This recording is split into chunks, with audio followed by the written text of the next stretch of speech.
নারীর যে অধিকার আছে, পুরুষের দায়িত্ব হলো নারীর অধিকারকে প্রতিষ্ঠিত করা। একজন মা কত দায়িত্ব পালন করে, সন্তানকে পেটে ধারণ করা থেকে শুরু করে প্রসব পর্যন্ত কত কষ্ট না করে।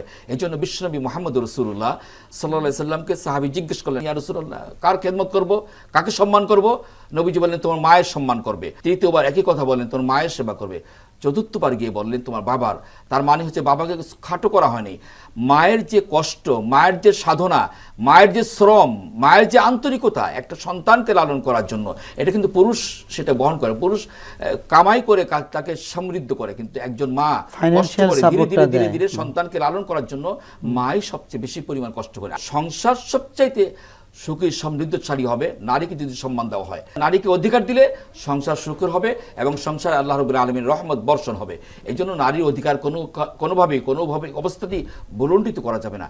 অধিকারকে ভুলুণ্ঠিত করলে সেখানে আল্লাহ রাব্বুল আলামিনের রহমত আসবে না। আমরা দেখতে পাই সমাজের মধ্যে ভাইয়েরা বাপের থেকে, মায়েরা বোনেরা যে সম্পত্তি পায়, সেখান থেকে অনেক ক্ষেত্রে ভাইয়েরা বোনদের সম্পত্তি দিতে চায় না। সম্পূর্ণ অন্যায়, একটা গর্হিত কাজ।